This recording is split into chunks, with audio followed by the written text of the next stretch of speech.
People say all these highfalutin ideas, talk about data and crunching the numbers and drawing back carbon, put the tax on, all that. That's great. All that matters. Those are all tools in the toolbox. I'm looking at the real project. I will know this gets better when the good gets better.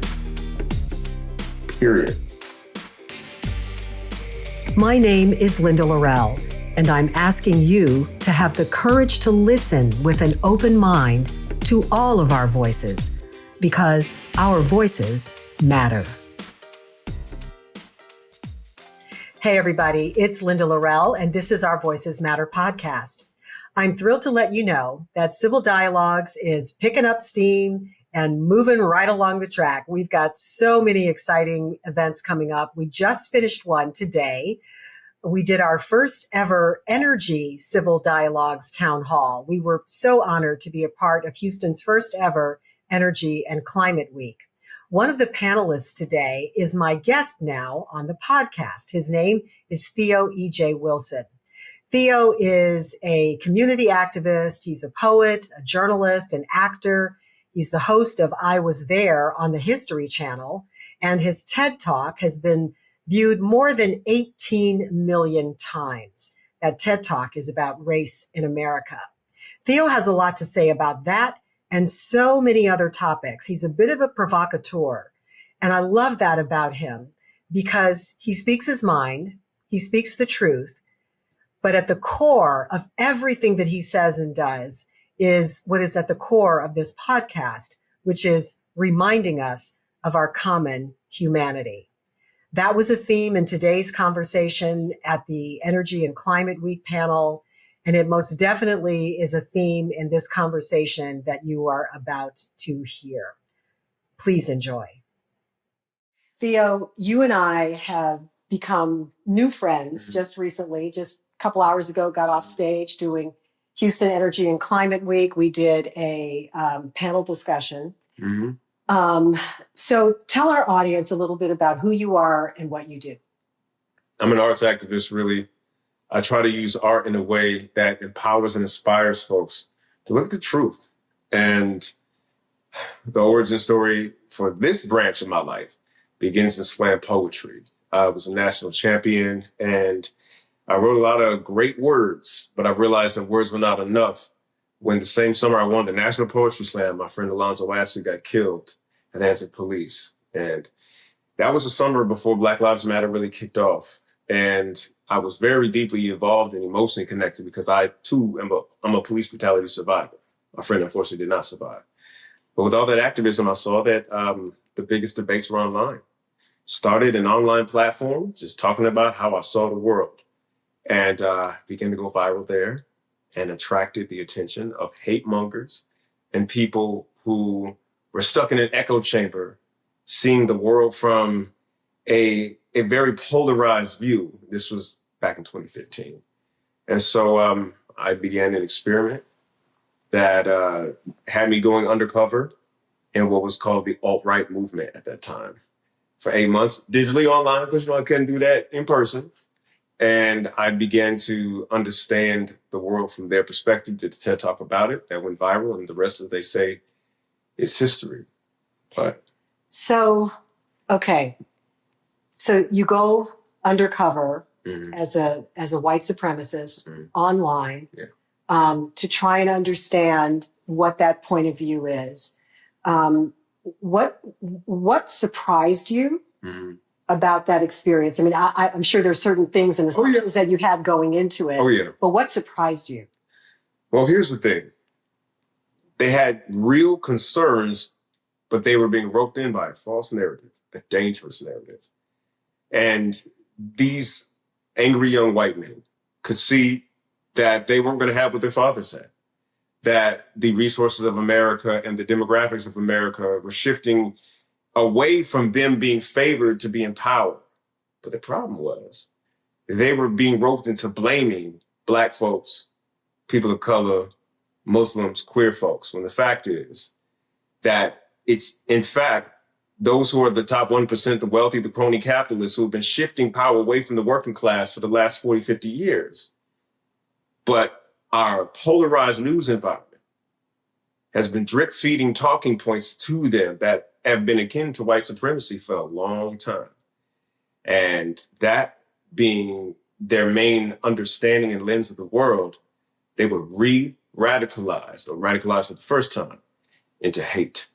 And I began to see that, look, had I been born in their shoes with their uncle saying whatever their uncle says on Thanksgiving, with however many images of Black criminality that I would have been fed living on that side of the racial divide, I don't know how they could have come to any other conclusion.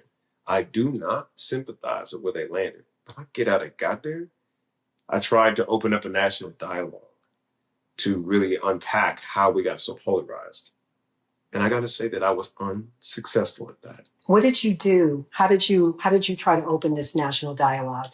Well, first of all, the talk was definitely a way that I tried to do that. You know, going viral with that TED Talk allowed me to speak at universities and speak to all kinds of different folks in real time, in real life. I had been doing that already with a group called Shop Talk Live Incorporated, which was a group that was just started by Black men to unpack our trauma. It was group therapy for brothers. You know, we let it all hang out until the whole truth number the truth at the barbershop. And I had to develop the muscle of facilitating from understanding both sides of an issue in an emotional way, regardless of how I felt about it. So I practiced this kind of facilitation in my neighborhood already in Black barbershops, unpacking everything from, you know, Black men and women's relationship issues, to the relationship rifts between Africans and African Americans, to whatever was going hot at that time, including police brutality.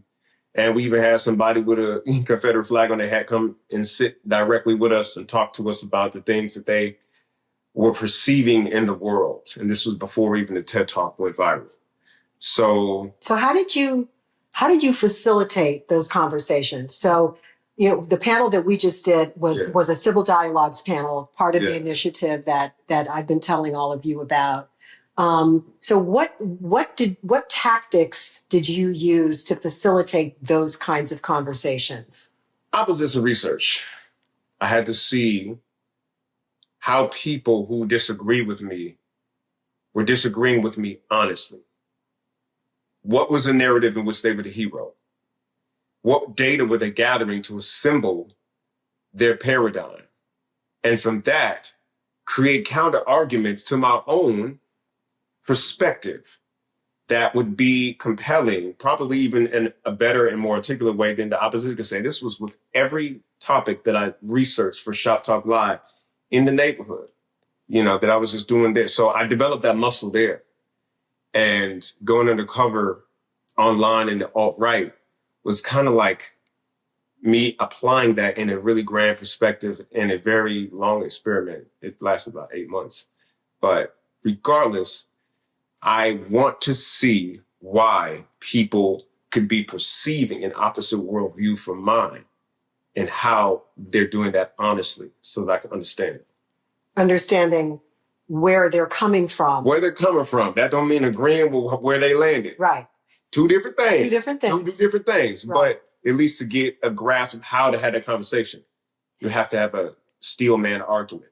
So why do you say this project was unsuccessful? In your mind, what was the definition of success? The definition of success would be to have a national dialogue where we saw each other and saw our viewpoints compassionately and de-radicalized and depolarized the environment. As we see, we ain't there. That ain't how the cards fell. And I think that now we are careening towards whatever outcome we're careening towards. And what I'm trying to do is gather the tools necessary so that the people in good faith can pick up the pieces from whatever this lands, wherever this lands. So this makes me wonder if, so Jean Becker and I, who started this whole Civil Dialogues Initiative, we tell ourselves all the time that we're crazy. We're trying. Right. Okay. It's not an easy thing. We're just trying to do what we hope and think is the best thing to do to help us figure out how to talk to each other. So is what we're doing worthwhile? It is. Does it matter that, I mean, you've been in this space, you've done something somewhat similar in terms of trying to understand the other person's point of view, trying to bring us together, have some real honest conversation. What's the answer? I mean, if we stop doing this, it's not going to change anything. But I mean, are we crazy for thinking that it might make a dent or make some sort of an impact? If you stop, it will change something. The issue is that we never know what good does, because good doesn't make the news per se. For example, if a kid chambers up bullets to do an act of shooting and changes his mind, we will never know. If somebody decides not to commit suicide, that doesn't create a statistic. You see? But it all matters. All of this adds up in a way that challenges people of good faith and goodwill to not rely on just the evidence that they're seeing created by media culture. But if in one of these groups, the next Timothy McVeigh gets de-radicalized, then we don't have that kind of history being made, but we will never know. But we got to know that all of these drops in the bucket do count. Yeah. So we keep going. And that's, that is the truth. I mean, that's really what we tell ourselves every single day, is that we don't know what kind of an impact this might or might not have. But if we do nothing, we know what that will do. Right. So today we had a conversation about what the pragmatic realities are of a low carbon future. So that was the topic. And during that conversation, you said some pretty provocative things on stage that actually were received very well. I want you to share a little bit about what you said. And we were talking about, we came at this conversation in multiple ways with people from different perspectives, different parts of the energy industry, and then Theo, of course, bringing his point of view. The idea being, okay, we know that climate change is changing the way that we are living. As we speak right now, there is a tropical storm, Francine, in the Gulf of Mexico. Looks like it's going to miss us and unfortunately hit our neighbors to the east in Louisiana. But these kinds of storms and things that, we're dealing with on a regular, more frequent, more intense basis. So we got to figure this out. And if the goal is to get to a lower carbon future, what does that really mean? And what are we as consumers of energy willing to give up in order to get there? And what voices need to be at the table as solutions are being discussed and implemented for us to get there? And so that was sort of the genesis of the conversation. And Theo brought in some really important, interesting perspectives that I think the audience probably wasn't expecting to hear, but they heard it. And for the most part, I think they received it pretty well. So share a little bit of what you said. Thank you very much. Listen, I just said, don't forget the hood. Don't forget those in Black communities, brown communities, indigenous communities. But I know my own community, the Black community, has been affected by willful polluting and proximity towards petrochemicals that lead to extreme rates of cancer and other ill health outcomes. And we're not going to act like this is by accident. Because if we don't face the truth of the fact that this was done by design, we cannot undesign it. We cannot create justice from an injustice we won't admit. And say that again. We cannot create justice from an injustice we won't admit. And these folks who are in these spaces do mean well, but I find repeatedly that highly intelligent people are operating under some pretty toxic myths about the free market, about deservedness and the American dream, about who is lazy and who is not, who is the perpetrator, perhaps, of the injustices and what role they have to play in fixing it. And so when I keep my eyes trained on the neighborhoods like the one I came from, then I'm only looking at where the rubber meets the road. People say all these highfalutin ideas, talk about data and crunching the numbers and drawing back carbon, put tax on all that. That's great. All that matters. Those are all tools in the toolbox. I'm looking at the real project. I will know this gets better when the hood gets better. Period. Full stop. Full stop, you know, because there's another name for these places. It's called corporate sacrifice zones. You know, I brought up Cancer Alley. It's an 85-mile stretch of Black communities in Louisiana who have just been defanged from creating justice because an appointed judge said that they cannot use the Civil Rights Act for what the Civil Rights Act was designed for, which is to root out targeted injustice and make it better. They were denied the opportunity to use this legislation to help them. The EPA cannot cite the 1964 Civil Rights Act and its provisions to create leverage for these petrochemical polluters to change the lives of these folks in this community. Elections matter and people's biases matter. And if we do not face that full on, time is running out for these folks. And I speak in a way that says, I ain't got time to waste, because they don't. So when you have a conversation about this, such a personal and challenging, difficult topic as this, and so many others that are out there, sometimes we don't know. Sometimes, first of all, sometimes we decide, I don't even want to talk to somebody on the other side. I don't want to hear what they have to say. And this was interesting. So for this Houston Energy and Climate Week, this is the first one, inaugural one here in Houston. They have energy and climate weeks all over the country, all over the world. And interestingly, someone had been invited to another climate week in another part of the US, and then was disinvited because whoever the organizers were did not think that point of view should have been represented. So the theme of this Houston Energy and Climate Week was all about unity, that all the voices need to be at the table. Yes, oil and gas has been a huge purveyor of what is wrong, part of the reason that we're in the situation that we're in. But they have to be at the table because they can also be part of the solution. So the solution is not to say oil and gas bad. You can't come talk to us because you're big bad oil. But you need oil and gas. You need renewables. You need green. You need wind. You need solar. You need the community represented.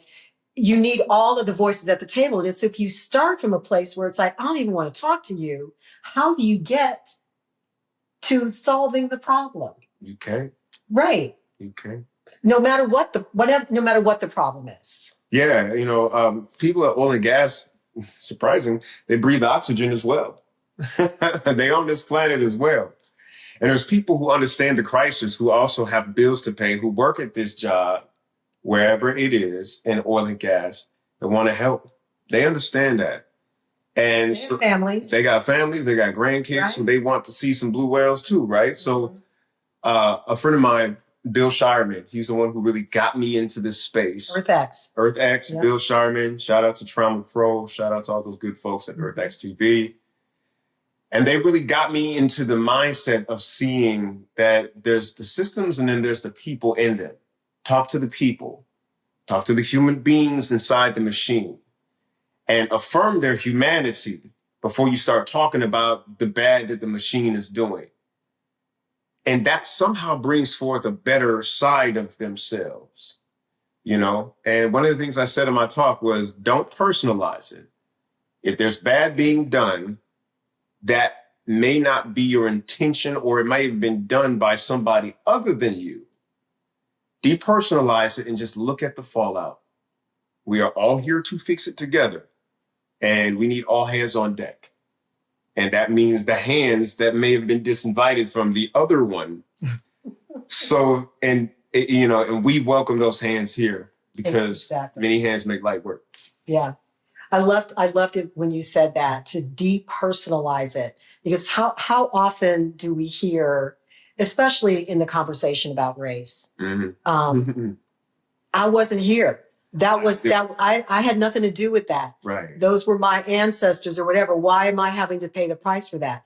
That's not the point. Right. That is not the point. The point is it was done. Denying that it was done is not going to make it go away. And it's not going to change the fallout that came as a result. So we're here now.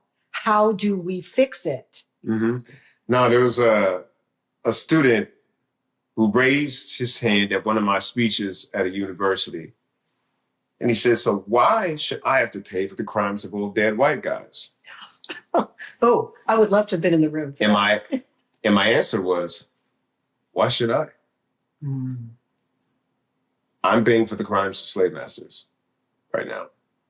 Probably a little higher than you. Mm. And it's okay to say that.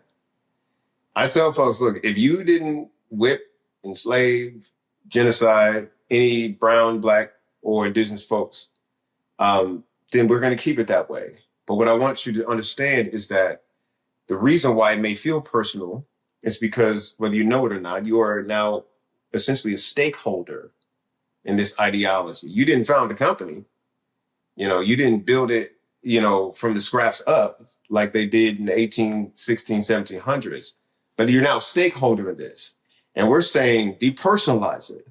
Look at the stake that you have in this company and ask yourself, is this worth the liabilities that come with this supposed asset? Mm. Because buying into this thing means that you are buying out of your humanity. This is an invite back into the human family, not to sit superior and above the human family. When you do that, it may benefit you in the short term, but we all will pay the cost. In fact, you're paying the cost now that was, paid and put in motion by folks before you. This is why it hurts now. Don't do this to your kids. Don't do this to your grandkids. Don't be the person that they want to distance themselves from today. Mm. You see what I'm saying? And so when I bring it to them like that, that makes it a little bit easier. How did that young man respond to your response? Well, I think that he understood. He understood that, his viewpoint was a little myopic. Mm-hmm. But, there are perspectives that you just naturally get based on the station in life you were born into, which do not allow yourself to buy into certain mythologies. I can't even fully buy into the myth of American exceptionalism. I can't even do it. That's not my lived experience. I don't have the latitude nor the bandwidth nor the privilege to think that I'm privileged in this way. And therefore, I have a clarity that someone may not have if they've been allowed to do that, right? And so I try to bring that to the table and understand that I'm coming at the idea, not the person. Mm. This is about the idea. And that we can all change our ideas and we can all buy into different paradigms. And if we keep that in mind, I'm depersonalizing it too. You see what I'm saying? So that it's not you, Mr. White Man. It's the concept of white man as superior. It's something that I want you to examine as this thing you've inherited and maybe buy into a different paradigm whereby you are part of the European branch of the indigenous family of Earth. That's a different thing. And getting folks to see that perspective is something that I think leaves the groundwork to frame our problems in a more productive way. When you were undercover in the alt-right movement, you said that you did that because you really wanted to understand mm-hmm. Where it was coming from. Mm-hmm. What are the roots of that belief that has you feeling as though you are so superior to me that you can keep me here, right, or push me there and then keep me down. Mm-hmm. One of the things that in having these kind of conversations, of course, you have to be willing to listen, and you have to be willing to listen to understand, not to refute. Mm-hmm. what someone is going to say to you. Mm-hmm. So how did that play into not only your undercover time, but just in the work that you do in the community and talking to people, and because you're obviously someone who is going to speak his mind, but you do it in a very in such a way that I think it gets people to open their minds. That's a gift. Thank you. But tell me a little bit more about that whole listening to understand versus listening to refute, and how that shows up in the way that you move about your life. Well, they feel the way they feel for a reason. So I have to give credence to their intelligence. It's picking up on something. Right. It's picking up on something, right? There is a hero narrative that they're operating under. What's that look like? And what do I look like in that? Just as a simple mental exercise in compassion. And so what was most important to me is if I don't uproot it and I just refute and debate like I was doing, because like, listen, it was a process for me, all right? It's the first time some white supremacists got up on any comment, started saying stuff to me that I know you want to say to my face. You know, the hood came out of me, you know, when I was over on the internet talking tough to people miles and miles away from me, like I was going to pull up on them. And you might not, know this, but that was not productive. That was not productive in the slightest bit. No. So I tried the other way. I tried it. Point for point, battle for battle. You know what I'm saying? Tit for tat, let's go. And that wasn't doing it. I was wasting hours of time. Not being productive. I did some of this at work. I wasn't productive at work or nothing, right? Messing up my whole emotional space and stuff. And I was like, I'm cutting off the heads of dragons. I ain't finding the heart. I got to find the heart of this dragon. What does this dragon want? And why does it think I'm prey? Because I'm not prey. I don't do that. But I don't want this, like, just because I don't want white supremacy in the world doesn't mean that I don't want people defined as white in the world. It's the supremacy, not your European heritage. That's the problem. That's a beautiful part of our human diversity. Please, by all means, show the full spectrum of what human genetics can create. But the supremacy is the problem. And if I don't understand the heart of why they feel this way, I actually can't uproot it. So what did you change when you stopped going tit for tat? What did you do differently? And what outcome was the first one that you got that said, "Ooh, this is different. I got through to this person"? There was a man who was under my post, who was an expert in Confederate history, who could cite chapter and verse things that were written in the 1800s. He was almost like a Confederate scholar. It's almost like he had the book open and could copy and paste into my comment section. And I said, "Do you see me as a human being?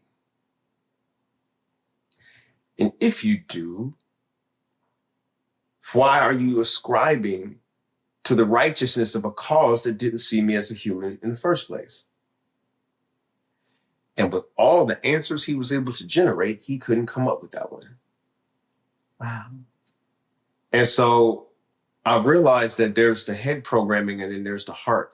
If I'm not speaking to people's heart, the head is just going to be this web of nonsense that catches my message before I can get to the heart. So I had to just go beneath it.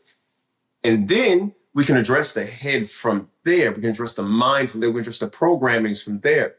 But what's at the heart of this? And I found fear. Hatred is a toxic cocktail of three things: primarily fear, envy, and impotence. Fear, envy, and impotence. Those three things make hate. Envy, we're aware that sometimes hatred comes because someone's jealous. Impotence, the feeling of powerlessness, that you can't do anything about it, but that powerless hurts the most because of what they're afraid of. And their fear was something altogether tragic. How so? What do you mean? They had noticed that the white population in America is shrinking. They noticed, right? America used to be 93% white. During this time, it was like 63% white. Now it's like down to 60 or 59%. But they keep looking at these numbers shrinking and they're like, what's going on? Right? And all of these right-wing outlets are telling them it's because of immigrants and it's because of the LGBTQ. They're not reproducing, and it's because of race mixing and, diversity equals white genocide. This word keep coming up. White genocide, white genocide. I was like, white genocide? Like y'all did to the Indians genocide? Fear, projection, right? Because truthfully, militarily, no one can commit genocide against white people anywhere against the world. Almost all majority white nations are nuclear armed or have pacts and treaties with nuclear armed nations that can protect them. So you actually can't commit white genocide militarily anywhere in the world, not even in white minority populations in Africa. You can't even do it there, right? So what's going on is there's this projection that they're going to be taken over, like the numbers were taken over from the indigenous folks. And they were being told that if we stop the race mixing, if we stop abortions, if we stop the LGBTQ so that the kids aren't queer, so they have this, gay conversion therapy that the conservatives are into, right? Some conservatives are into. Well, then we can just preserve our numbers. But what's behind that fear? Well, I don't want done to me what is done to them. But what's behind that fear? Scarcity mentality. There it is. Not enough. Not enough. Not enough. Right. That's it. Scarcity, the zero-sum game. Heather McGhee talks about that in her book, The Sum of Us. This zero-sum thinking, for me to win, they got to lose. For them to win, I got to lose. You see what I'm saying? Mm-hmm. That is behind all of it. I call it the not enough lie. Because God don't do not enough. God make abundance. Imagine if an apple tree only made one apple because all you need is one seed to make another apple tree. Imagine that. That's not how this natural world works. This is a naturally abundant world. There's enough for all of us. There is enough for, and there really is. This is not idealism. No. We right now have enough food on the planet to feed all of the human beings, 8 billion of us in the world, and a half. There's enough food on the planet right now for actually 12 billion people. It just goes to waste, right? Like there's so much resources. But it's being hoarded. And hoarding is scarcity mentality. Right. And we have an economic system that rewards hoarders. If you hoarded 1 billion coupons, people would say you're crazy. But if you hoard $1 billion, people call you a genius. See what I'm saying? Yeah. And I'm not against billionaires, but let's create a system where maybe we have billionaires after we solve poverty, after we solve climate, after we solve the things that sprout from them like crime and all of those things. We can solve these. There's a price tag on them. Mm-hmm. And then we can have this kind of abundance. But as long as it's being hoarded, right. We're all living in scarcity, which means a zero-sum game has credence, which creates the kind of fear, which creates the kind of projections that lead back to the racial politics that began this country, which now are tilting against those who inherited stock in this company called whiteness. That's what's going on. The way you break it down, it's so clear in my mind. The way you're so good at sort of connecting the dots and getting down to the nitty gritty of what it is. And I completely agree with you that it's that scarcity, that mentality that says, I want mine, mm-hmm. and I want more of mine. Yeah. And if you have yours, then I don't get to keep mine. Right. And that is just that's not it. That's not it. That's not it. So, Theo, what's next for you? What are you working on? What's your dream? If Theo could write his own ticket right now, what would you be doing? Honestly, I just have this idea in mind, something I call Rebirth Earth. where we shine a spotlight on those restoring the climate, not just those who are trying to reduce carbon. But there's the great book I read by Dr. Peter Fikowski, where he talked about climate restoration, where one of the answers to the carbon future that we want is to regreen the planet in a way that restores ecosystems, does capture the carbon for us, and does the things necessary to not only capture the carbon, but increase biodiversity and therefore increase the means by which we have to profit from the earth in a way that's like regenerative. Regenerative farming is a part of this, right? And there are people doing that. There are people doing the work, and I want to shine a spotlight on them. I want to get on as many channels as possible. I care because I came from an environmentally polluted neighborhood, and I didn't even know that I cared. We took it for granted that everybody had asthma. We took it for granted that there was lead in all the faucets. Like, we took it for granted that everybody would grow up and eventually get cancer too soon. That's what happens in the hood. You see what I'm saying? Mm-hmm. So I was affected by the environment, even when I was fighting other battles. And the fact that there are people who have solutions for real that nobody knows about is what I want to change. So I'm working together with EarthX TV. And, you know, if that doesn't necessarily pick up, then, you know, I've been told to be open to other folks who might produce this kind of television, these documentaries that gave me so much hope, that literally snapped me out of climate hopelessness. When I found some of these climate solutions, when I found that one man in India over the course of 30 years regrew a rainforest by himself, which brought back everything from the birds to the tigers. When I found out that there were people replicating the waste products of whales in the ocean, which is iron rich, that blooms phytoplankton, that just causes the ocean ecosystem to thrive from the bottom up and pulls tons of carbon out of the atmosphere at the same time. I said, oh, that's the how. And these people regreening the planet, these people restoring the earth are the how people. And we need to just have as many eyes on that as possible. That's what I'm trying to do. Because I want to inspire people to do something like that in their neck of the woods, even if you're from the hood like me, you know. Yeah. We can all do our part. For sure. We can all do our part. And you're doing your part. I just got to show you some love. You've been nothing but just sweet and wonderful and kind to me. Seriously, like your hospitality is not lost on me. Well, I feel as though we're kindred spirits. You know, I feel that. I feel it. I really do. Yes, and I have this feeling that we're going to do some work together. I don't know what it's going to look like, but I know we're going to stay close. I'm going to cheer you on. I'm going to do everything I can to help you. And I appreciate that. And just promise you'll come back when you've got Rebirth Earth and whatever else you're doing up and running. And it's a huge success. And just keep doing what you do, because it matters. You made an impact today. Appreciate that. You made an impact today at today's event. And if you have not watched his TED Talk, go find it. A Black Man Goes Undercover in the Alt-Right on YouTube and TED.com. Yeah, 18 million and counting. So thank you, Theo. Thank you. And thank you for watching.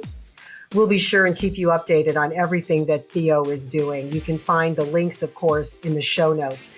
We also will keep you abreast of what's happening with Civil Dialogues. Be sure to go to civildialogues.us to see the very latest. I can share with you that we're about to head to DC for our very first Civil Dialogues town hall in that part of the country. Then we'll be back here in Texas for another one in College Station.